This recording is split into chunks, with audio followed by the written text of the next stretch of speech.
Tony Bennett, the legendary New York pop and jazz singer, has died aged 96.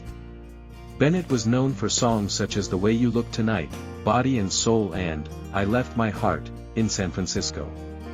He also collaborated with star performers from Lady Gaga to Aretha Franklin and Frank Sinatra, who called him the best singer in the business. During a career that spanned 8 decades, the crooner sold millions of records and won 20 Grammys, including a Lifetime Achievement Award. Elton John, who also duetted with the star, led the tributes, posting, "So sad to hear of Tony's passing. Without doubt the classiest singer, man, and performer you will ever see. He's irreplaceable. I loved and adored him." His death was confirmed by his publicist Sylvia Weiner in a statement to the Associated Press. She said he died in his hometown of New York. There was no specific cause of death, but Bennett had been diagnosed with Alzheimer's disease in 2016. Singer Paul Young was among those paying tribute on Twitter, writing, R.I.P. Tony Bennett, truly one of the greats. An incredible singer live, saw him many times. Star Trek actor George Takei posted, Tony Bennett was the last of his kind, a master of the American songbook. He may have left his heart in San Francisco, but he won all of our hearts, from Sinatra to Lady Gaga. Be at peace, and sing to us now from the stars, Tony. Musician Nile Rodgers added, my most heartfelt condolences go out to Tony Bennett's family and friends. Former U.S. First Lady Hillary Clinton described Bennett as a true talent, a true gentleman, and a true friend. She tweeted, "We'll miss you, Tony, and thanks for all the memories."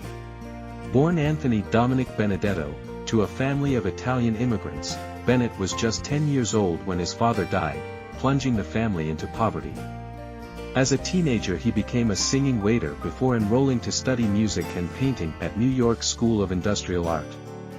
He was drafted into the U.S. Army in 1944 to fight in France and Germany towards the end of World War II. "It's legalized murder," he said of the scarring experience in an interview with The Guardian in 2013.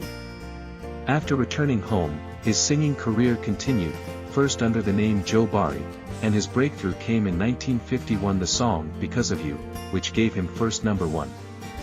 Bennett soon became a teenage icon, releasing his first album in 1952. The same year his wedding was besieged by female fans in mourning.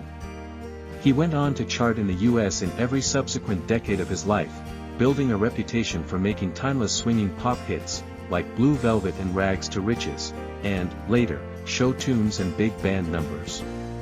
His 1962 version of a song from the previous decade, I Left My Heart in San Francisco, sent his star into an even bigger orbit, winning him 2 Grammys. Bennett was also a supporter of the civil rights movement and took part in the 1965 Selma to Montgomery marches while also refusing to perform in apartheid-era South Africa. However, with the arrival of the Beatles and the Rolling Stones into the U.S., as the decade rolled on his relevance faded. Personal problems followed, including the end of 2 marriages and drug addiction. He performed through the pain, recording 2 records with pianist Bill Evans. After hiring his son Danny to become his manager and reuniting with his pianist and musical director Ralph Sharon, his fortunes began to change. He enjoyed a revival in the 1980s and 1990s, when Grammy Awards flooded in for the star, then in his 60s. His 1986 comeback album, The Art of Excellence, got the ball rolling again for the star who had returned to New York from Las Vegas. He followed it with the chart-topping Perfectly Frank, a tribute to his musical hero Sinatra, before 1994's MTV Unplugged saw Bennett win the Grammy for Album of the Year. In an interview with The Independent in 2008, Bennett said he had not been surprised by his renewed success. "Good music is good music," he said. "I'm not concerned with whether someone who listens to me is old or young. In fact, in many ways, I'm not interested in the young at all. I'm interested in age. People learn to live properly when they get of an age, you know." The late Duke Ellington once said to me that he was really offended by the word category. "Music has no category, it's either good or it isn't, and I sing good songs, great songs, written by the best songwriters. It's that kind of quality that makes them last. Trust me, people will be singing these songs forever. Bennett remained perpetually cool enough to win over new legions of fans. He collaborated with a host of younger artists, who adored him, including Amy Winehouse, Queen Latifah and Carrie Underwood on the follow-up to 2006's Duets, an American classic, which had earlier seen him sing with Paul McCartney, Stevie Wonder and George Michael.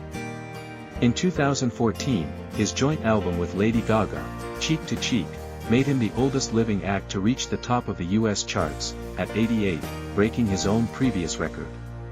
Gaga described the results of working with the legend as the most important album of my career. Shortly after his 90th birthday he told the New York Times, "I could have retired 16 years ago, but I just love what I'm doing." In 2021, 5 years after his 2016 Alzheimer's diagnosis, Bennett performed his final shows alongside Gaga, with whom, for younger fans, he became closely associated. He posted on social media at the time, "Life is a gift, even with Alzheimer's." Away from music, as a keen painter, Bennett had his work displayed in galleries. He also founded the Frank Sinatra School of the Arts in his hometown Queens.